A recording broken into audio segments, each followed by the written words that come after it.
Hello दोस्तों, एक बार फिर स्वागत है आपका अपने यूट्यूब चैनल पढ़ाई की बातें सुनील सर के साथ। वीडियो आगे बढ़ने से पहले चैनल को सब्सक्राइब करें और बेल आइकन को प्रेस करें ताकि आने वाली वीडियो की नोटिफिकेशन आपको सबसे पहले मिलती रहे। तो आइए शुरू करते हैं आज की वीडियो। इस वीडियो में निष्ठा 3.0 FLN प्रशिक्षण, बुनियादी भाषा एवं साक्षरता की जो मुख्य आकलन प्रश्नोत्तरी है उसे देखते हैं। तो आइए शुरू करते हैं। पहला प्रश्न, सार्थक आधारभूत साक्षरता और संख्या ज्ञान कौशल प्राप्त करने वाले बच्चे होते हैं या रखते हैं। अच्छे वक्ता, औसत शिक्षार्थी, अच्छे अंक, सभी कक्षा में सीखने का उपयुक्त स्तर। तो इसका चौथा ऑप्शन सभी कक्षा में सीखने का उपयुक्त स्तर सही है। अगला प्रश्न, बच्चों के समग्र विकास के लिए एक शिक्षक को खाली जगह गतिविधियों को सामूहिक रूप से तैयार करने की आवश्यकता होती है। तो पहला ऑप्शन है पढ़ने और सुनने का कौशल, दूसरा पढ़ने और लिखने का कौशल और तीसरा बोलने लिखने का कौशल, चौथा LSRW। तो चौथा ऑप्शन इसका सही है।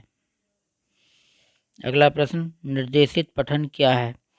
जब शिक्षक द्वारा कोई निर्देश नहीं दिया जाता है, जब शिक्षक द्वारा कम सहायता दी जाती है, जब शिक्षक द्वारा सर्वाधिक निर्देश दिया जाता है। जी हाँ, इसका तीसरा ऑप्शन सही होगा। तीसरे पे सही का निशान लगाएंगे।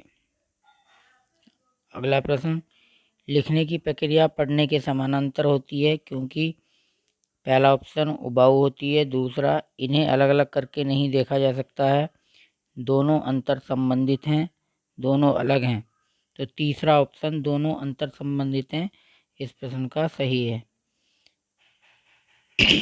अगला प्रश्न, एक शिक्षक को भाषा कक्षा में बच्चों को रिक्त स्थान के लिए पर्याप्त अवसर प्रदान करना चाहिए। खेलने, जोर से पढ़ने, तीसरा ऑप्शन लिखने और चौथा ऑप्शन आत्म अभिव्यक्ति। तो चौथा ऑप्शन इस प्रश्न का सही होगा, इसी पे क्लिक करेंगे। अगला प्रश्न, एक शिक्षक को बच्चों को पाठ से जोड़ने के लिए चाहिए कि वो बच्चों को मौन पठन के लिए कहे।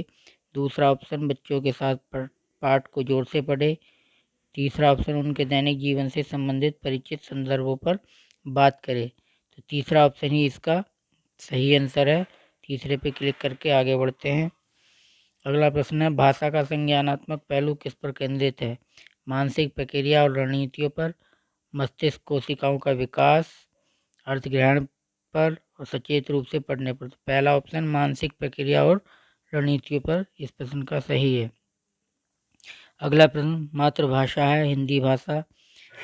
दूसरा ऑप्शन बच्चे स्कूल में जिस भाषा का प्रयोग करते हैं। तीसरा ऑप्शन बच्चे द्वारा सीखी जाने वाली पहली भाषा ही मातृभाषा कहलाती है। तो तीसरे ऑप्शन पर क्लिक करके आगे बढ़ते हैं। संयुक्त रूप से पढ़ना क्या है? पहला ऑप्शन धीमी गति से पढ़ना, दूसरा द्रुत गति से पढ़ना। जब शिक्षक द्वारा सर्वाधिक सहायता दी जाती है तो वो संयुक्त रूप से पढ़ना कहलाता है। तो तीसरा ऑप्शन इसका सही हुआ। आगे बढ़ते हैं। पढ़ने का अंतिम लक्ष्य है पाठ को पढ़कर अर्थ ग्रहण करना, जोर से पढ़ना ताकि हर कोई सुन सके। तो इसका पहला ही ऑप्शन सही है, पाठ को पढ़कर अर्थ ग्रहण करना ही पढ़ने का अंतिम लक्ष्य होता है। इस पे पहले ऑप्शन पे क्लिक करके आगे बढ़ते हैं। अगला प्रश्न है, भाषा की कक्षा में ओपन एंडेड मुक्त निर्देशन की अत्यंत महत्वपूर्ण भूमिका होती है क्योंकि यह शिक्षक को कक्षा में बोलने का अधिकार देता है, यह बच्चों को बोलने की स्वतंत्रता देता है, यह शिक्षक द्वारा बच्चों को मूल्यांकन करने में सहायक है और आखिरी ऑप्शन है बच्चों को अपने ज्ञान और अनुभव का विस्तार करने का अवसर प्रदान होता है। तो इसका चौथा ही ऑप्शन सही है। अगले प्रश्न की तरफ बढ़ते हैं। मातृभाषा बच्चों को बनने में मदद करती है, अलग सोच या विचार रखने में सक्षम। दूसरा ऑप्शन बुद्धिमान, तीसरा आलसी मंदगमती, चौथा अनजान। तो पहला ऑप्शन अलग सोच या विचार रखने में सक्षम मातृभाषा बच्चों को बनने में मदद करती है। अगला प्रश्न, भाषा दुनिया के बारे में बच्चों के या की को आकार देने में महत्वपूर्ण भूमिका निभाती है। पहला ऑप्शन विचारधारा, दूसरा व्यक्तित्व, तीसरा रचनात्मक कौशल और चौथा समझ। तो समझ को आकार देने में महत्वपूर्ण भूमिका निभाती है भाषा। चौथे ऑप्शन पे क्लिक करके आगे बढ़ते हैं। फिर है बच्चों के लिए प्रिंट समृद्ध वातावरण अनिवार्य है क्योंकि यह समझ के साथ पढ़ने के लिए प्रेरित करता है। इससे कक्षा आकर्षक और रंगीन बन जाती है। तीसरा ऑप्शन बातचीत करने में सहजता होती है। चौथा ऑप्शन कक्षा में चर्चा करने में सहजता होती है। तो इस प्रश्न का पहला ही ऑप्शन यह समझ के साथ पढ़ने के लिए प्रेरित करता है। इस प्रश्न का पहला ही ऑप्शन सही है। अगला प्रश्न, बच्चे भाषा की बारीकियों को समझने और खोजते हैं जब वे उनके शिक्षक को चुपचाप सुने। दूसरा, कक्षा चर्चा में भाग लें। तीसरा, जोर से पढ़ें। चौथा, LSRW सुनना, बोलना, पढ़ना, लिखना गतिविधियों में अधिक से अधिक संलग्न हो। तो चौथा ऑप्शन इस प्रश्न का सही हो जाएगा। चौथे प्रश्न पर टिक करके आगे बढ़ते हैं। पढ़ने के भाषाई पहलू इन कौशलों के विकास में विस्तृत करते हैं। ग्रामोफोनिक जागरूकता, अर्थ विज्ञान, वाक्य रचना और व्यवहारिक समझ। ग्रामोफोनिक जागरूकता, शब्दार्थ, वाक्य रचना और व्यवहारिकता, अर्थ और वाक्य रचना की समझ। तो तीसरा ऑप्शन ग्रामोफोनिक जागरूकता, शब्दार्थ, वाक्य रचना और व्यवहारिकता, इस प्रश्न का तीसरा ऑप्शन सही है। आगे बढ़ते हैं। पढ़ने का अंतिम लक्ष्य है लय में पढ़ना। दूसरा, पाठ से अर्थ ग्रहण करना। तीसरा, स्पष्टता के साथ पढ़ना। और चौथा, जोर से और स्पष्ट पढ़ना। तो दूसरा ऑप्शन पाठ से अर्थ ग्रहण करना पढ़ने का अंतिम लक्ष्य होता है। अगला प्रश्न है, साइलेंट पीरियड ओब्लिक मूक अवधि क्या है? पहला ऑप्शन कुछ भी आत्मसात न करने की, नो इनटेक की अवधि। दूसरा, कुछ भी नहीं सीखने, नो लर्निंग की अवधि। स्वयं से बातचीत करते हुए सीखने की अवधि ही साइलेंट पीरियड या मूक अवधि कहलाती है। तो तीसरे ऑप्शन पे क्लिक करेंगे इसके और आगे बढ़ेंगे। फिर अब पढ़ना अनिवार्य रूप से रिक्त स्थान की एक प्रक्रिया है। तो पढ़ना जो होती है अर्थ निर्माण की एक अनिवार्य प्रक्रिया होती है। तो अर्थ निर्माण इसका तीसरा ऑप्शन सही होगा। अगला प्रश्न है, भाषा सार्थक संदेश देती है यदि वह संदर्भ हो। तो इसका तीसरा ऑप्शन सही हो जाएगा। तीसरे ऑप्शन पे क्लिक करेंगे। फिर है, एक शिक्षक को अपने छात्रों को ध्वनि विज्ञान का परिचय देना चाहिए। पहला ऑप्शन कक्षा की शुरुआत में। दूसरा, उनकी पहली भाषा वर्ग में। तीसरा, उनकी आरंभिक कक्षा में 1 महीना पूरा करने के बाद। या चौथा ऑप्शन उस समय जब बच्चे भाषा के यांत्रिक पहलू के सीखने के लिए तैयार हों। चौथा ऑप्शन इसका सही है, उस समय जब बच्चे भाषा के यांत्रिक पहलू को सीखने के लिए तैयार हों। अगला प्रश्न है, भाषा कक्षा की प्राथमिकता क्या है? तो बच्चों के लिए प्रिंट समृद्ध वातावरण बनाना ही भाषा कक्षा की प्राथमिकता होती है। पहले ऑप्शन पे ही क्लिक कर देंगे। आगे बढ़ेंगे।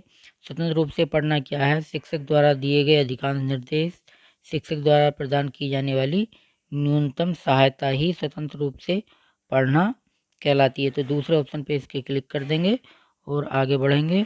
फिर एक सक्रिय शिक्षार्थी कौन है जो कक्षा में का मॉनिटर हो। दूसरा ऑप्शन कक्षा में चुपचाप बैठे।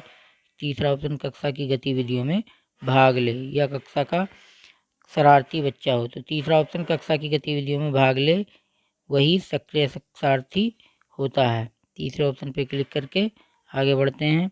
कक्षा में रखी पठन सामग्री बाजार से खरीदी हुई हो। दूसरा ऑप्शन इतनी ऊंचाई पर हो जहां बच्चे उन्हें छू न सकें ताकि वे सुरक्षित और यथावत रहें। तीसरा ऑप्शन इतनी ऊंचाई पर जहां बच्चे उन्हें छूकर आसानी से पढ़ सकें। और चौथा ऑप्शन यथासंभव संख्या में हो।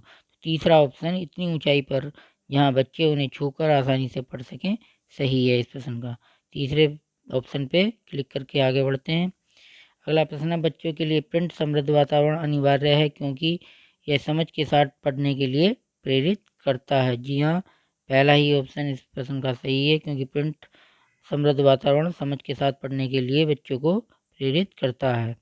पहले ऑप्शन पर क्लिक करके आगे बढ़ते हैं। अगला प्रश्न है, भाषा सीखने में अंतराल अवधि क्या है? पहला, लेखन की प्रक्रिया की शुरुआत। दूसरा, अभिव्यक्ति की एक आत्मनिहित प्रणाली का विकास। तीसरा, विचारों का विकास। और चौथा ऑप्शन द्वितीय भाषा सीखने की प्रक्रिया।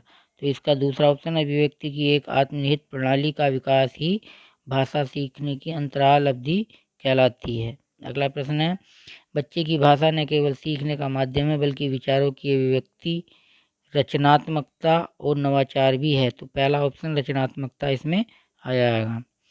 रचनात्मकता पर क्लिक करके आगे बढ़ते हैं। बाल पत्रिकाएं बच्चों के लिए संभावनाओं की एक अच्छी स्रोत हैं। पहला ऑप्शन पढ़ना सीखने के लिए, दूसरा मस्ती करने के लिए, तीसरा अर्थ ग्रहण करना सीखने के लिए और चौथा ऑप्शन उन्हें प्रिंट समृद्ध वातावरण प्रदान करने के लिए। तो चौथा ऑप्शन इसका सही है। बाल पत्रिकाएं बच्चों के लिए संभावनाओं की अच्छी स्रोत होती हैं। चौथे ऑप्शन पर क्लिक करके आगे बढ़ते हैं। साक्षरता के आरंभिक वर्षों में बच्चे होते हैं। पहला ऑप्शन निष्क्रिय, दूसरा अत्यधिक उत्सुक, तीसरा संकोची और चौथा अपने आसपास की दुनिया की खोजबीन करने के इच्छुक। तो चौथा ऑप्शन अपने आसपास की दुनिया की खोजबीन करने के इच्छुक इस प्रश्न का सही ऑप्शन है। आगे बढ़ते हैं। भाषा कक्षा में शिक्षक पिक्चर टॉक अर्थात चित्रों के माध्यम से पाठ आधारित चर्चा का प्रयास करता है, क्योंकि यह बच्चों को व्यस्त रखने के लिए अच्छी गतिविधि है। नंबर 2, यह परंपरागत पाठ को पढ़ने की दिशा में एक महत्वपूर्ण कदम है। और तीसरा ऑप्शन बच्चों के लिए चित्रों के बारे में सीखने की एक अच्छी मनोरंजन गतिविधि है। यह विभिन्न वस्तुओं की पहचान में मदद करता है। चौथा ऑप्शन, तो इसका दूसरा ऑप्शन यह है परंपरागत पाठ को पढ़ने की दिशा में एक महत्वपूर्ण कदम है। दूसरा ऑप्शन सही है। आगे बढ़ते हैं। पढ़ने और लिखने की गतिविधियां परस्पर संबंधित नहीं होती। या दूसरा ऑप्शन कक्षा के अंदर की होती हैं। तीसरा ऑप्शन अलग होती हैं। चौथा ऑप्शन परस्पर समानांतर होती हैं। तो चौथा ऑप्शन इस प्रश्न का सही है। आगे बढ़ते हैं। दिलचस्प घटना यह है कि भाषाएं खाली स्थान तरीके से सीखी जाती हैं। तो एक समान तरीके से ही सभी भाषाओं को सीखते हैं, ये एक दिलचस्प घटना है। तो इसका तीसरा ऑप्शन सही हो जाएगा। और आगे बढ़ते हैं। प्रभावी अधिगम के अवसरों के लिए एक शिक्षक को आवश्यक प्रदान करना चाहिए अतिरिक्त किताबें, बच्चों द्वारा खोजबीन करने की स्वतंत्रता। तो इसका दूसरा ऑप्शन सही हो जाएगा। बच्चों द्वारा खोजबीन करने की स्वतंत्रता प्रभावी अधिगम के लिए शिक्षक को अवश्य प्रदान करना चाहिए। दूसरे ऑप्शन पर क्लिक करके आगे बढ़ते हैं। कक्षा में प्रिंट समृद्ध वातावरण का पर्याय है बाल साहित्य, चार्ट, बच्चों द्वारा किए गए कार्य, कहानियाँ। तीसरा ऑप्शन इस प्रश्न का सही है। तीसरे ऑप्शन पर क्लिक करके आगे बढ़ते हैं। इस तरह से हमारे प्रश्न 20 के 20 हमने टिक किए, जबकि इस प्रश्नोत्तरी में मैंने 20 से अधिक प्रश्न आपके लिए पेश किए हैं। तो अब आंसर देख लेते हैं। ये हमारा स्कोर हुआ 20 पूरा 20/20। तो वीडियो अगर आपको पसंद आई हो और आपके भी 20 में 20 मार्क्स आए तो वीडियो को लाइक और शेयर करना न भूलें तथा चैनल को सब्सक्राइब भी कर लें। वीडियो देखने के लिए धन्यवाद। नमस्कार।